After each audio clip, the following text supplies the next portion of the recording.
Napoleon Bonaparte was 5 foot 7 inches tall. That was above average for a French man in 1800. The short Napoleon is one of the most successful propaganda campaigns in human history. The British created it deliberately. Here is the proof. You know the image. A tiny, furious man, oversized hat, hands locked behind his back, chin pushed forward, angry at the entire world. You were taught this. Your school taught it. Serious documentaries repeated it. Museums printed it on gift shop mugs. The psychology textbooks invented a condition called the Napoleon complex and put his face on the diagnosis. You absorbed it the way you absorbed everything in school, as settled, unquestioned fact. But here is what nobody ever told you. Every single source for the short Napoleon traces back to one place, one moment, one error. And the British government was actively funding it. Let's start with the measurement. Napoleon's recorded height in official French documents, record, 5 pieds 2 pouces, unquestioned facts, in French. etched in Here time. is what that means in actual English inches.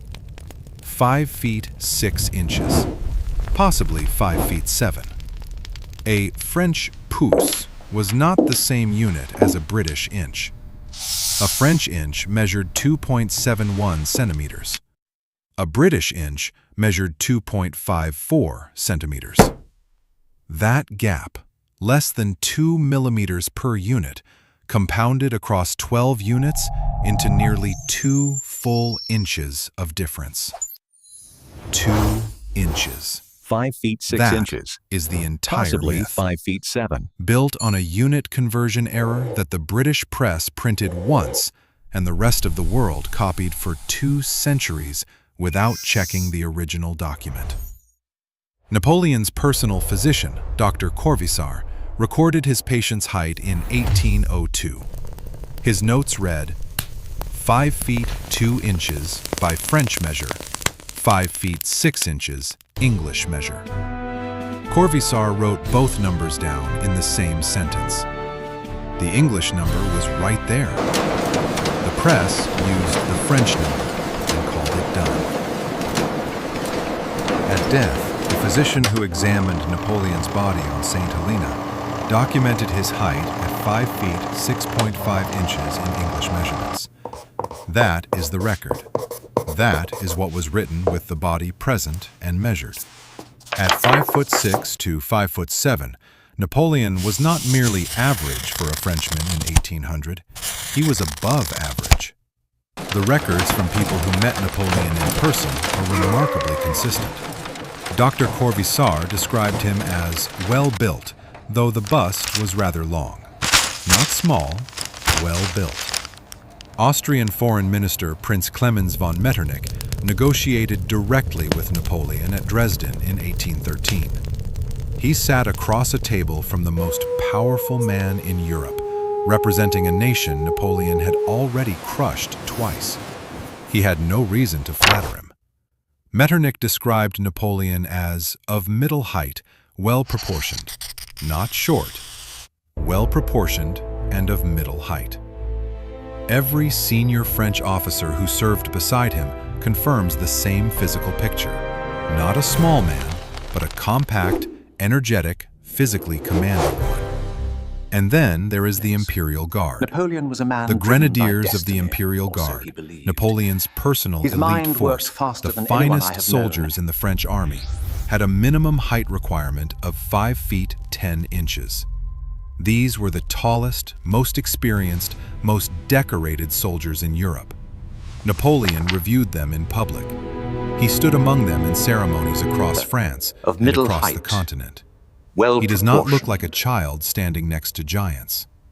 If Napoleon were genuinely 5'2", standing in front of men required to be 5'10", the disparity would not need a propaganda campaign.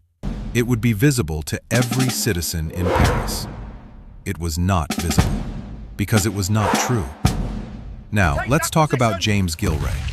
every image you have ever seen of a tiny Napoleon, the miniature emperor dwarfed by his own hat, raging at the world from below, comes from one source. Gillray was a British political cartoonist working in London in the 1790s and early 1800s. Technically brilliant, visually savage. Good work, One of the men. most talented Your dedication illustrators in honors British France. history. And from 1797 onward, Long he live was the on a Emperor. secret government pension. George Canning, Undersecretary for Foreign Affairs, Master of Propaganda, later Prime Minister, arranged through a mutual contact for Gillray to receive regular payments from the British government. The records Napoleon's show height Canning myth, was explicit instantly about what he debunked. wanted. A Empirical parallel observation in visual Paris canon shows of no loyalist disparity among propaganda citizens. to run alongside the written press. Gillray was the weapon. Napoleon was the target. His caricatures did not simply mock Napoleon's politics or his ambition. They shrank him, systematically. Image after image showed a tiny, raging figure, dwarfed by British politicians, belittled by British soldiers, rendered ridiculous by his own pretensions. These images were printed in mass quantities. They were distributed across Europe. They crossed borders that armies could not. This was the world's first modern, state-sponsored visual propaganda campaign. Not pamphlets debating policy, not newspapers reporting events. Manufactured images, funded centrally, designed not to inform, but to humiliate. And here is what makes it both brilliant and terrifying. Napoleon himself knew exactly what was happening. He hated these cartoons with a documented ferocity. He attempted to have Gillray's work suppressed across occupied Europe. He tried to have Gillray bought off or silenced entirely. He failed. And at the end of his life, exiled on St. Helena, Napoleon reportedly admitted that Gillray's caricatures had done him more damage than all the armies of Europe. You are but a The footnote in most our powerful history. man on the continent could not kill a cartoon. Because once an image is inside someone's head, once a picture of a tiny, raging man becomes the default Napoleon, no counter-argument reaches as deep. Images bypass reason. Gillray knew that. Canning knew that. The Foreign Office knew that. You were still experiencing the results of that operation in your school classroom 200 years later. Now let's take back the nickname. Le Petit Caporal, the Little Corporal. You have heard it offered as proof. Even his own troops called him Little. Case closed. Here is what the records actually show. After the Battle of Lodi in May 1796, Napoleon personally ran forward to help aim the artillery under enemy fire. He fought alongside ordinary soldiers. He did not command from behind a curtain of distance and rank. His soldiers gave him that nickname because he was one of them. Because he ate what they ate, slept where they slept, and put himself in the same danger he asked of them. Le Petit Caporal was not an insult. It was not about height. It was an expression of a soldier's love for a commander who treated them as equals. A term of belonging. An acknowledgement that their general was willing to be a corporal when it mattered. The British propaganda operation took that nickname, stripped it of every gram of its context, bolted it to the height lie, and transformed a declaration of loyalty into a punchline, repeated in every language in the world. Now ask the real question. Napoleon Bonaparte. Why did Britain need Napoleon to be short specifically? Because a short, angry little man is manageable.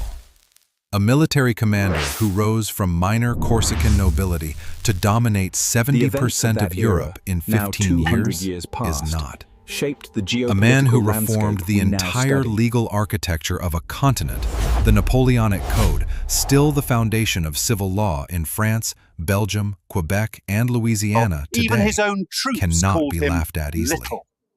A commander who inspired such loyalty in his soldiers that veterans wept openly in the streets of Paris when he died on a remote island? That man cannot be dismissed. But a little man throwing tantrums in a little hat on a little horse? You can laugh at that. You can stop being afraid of that.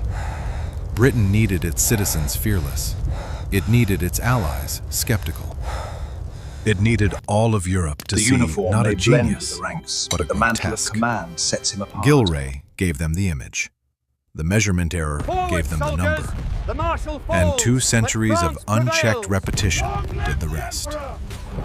This exact playbook, target the enemy's physical appearance, attach a humiliating nickname, distribute the image until it becomes reflex, is not a relic of 1800. It has been deployed in every major geopolitical conflict since Napoleon. The only difference is that with Napoleon, we can trace the operation back to the exact year, the exact minister, and the exact cartoonist who executed it. Napoleon was the proof of concept. Now comes the uncomfortable question. If Napoleon's height, the most basic, easily verifiable physical fact about one of the most documented human beings in recorded history, was successfully falsified for 200 years, what else from the Napoleonic era did British information warfare shape? The burning of Moscow. You were probably told Napoleon ordered it in a fit of rage or military desperation. Russian records describe a more complicated sequence, one involving Russian commanders making decisions about their own capital that history later quietly reassigned. The looting of Egypt. You were probably told it was cultural destruction. The expedition Napoleon brought to Egypt included over 150 scientists, engineers, mathematicians, and archaeologists. Their work produced the Description de l'Égypte, a 23-volume systematic survey of ancient Egyptian civilization that founded the entire discipline of modern Egyptology. That is not looting. That is the largest scientific documentation project in history to that point. These are not small revisions. These are what happens when one thread unravels. If the most basic fact about one of history's most scrutinized figures was wrong, printed in encyclopedias, taught in schools, repeated in documentaries, accepted without question for 200 years, how many other facts that you learned before you were old enough to question them were someone else's propaganda first? History is not neutral. It is written by people with interests. We give them the image. Sometimes those people had printing presses, government funding, and a genius cartoonist on retainer.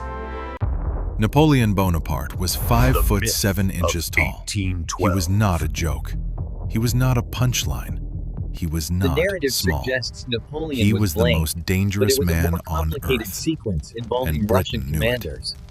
So they made sure This you statue forgot appears it. to be Middle Kingdom, based on Comment style. below. Tell us the measurements historical confirm the height myth noted you in the want us to preliminary put on survey. trial next. History We is are not just neutral. getting started.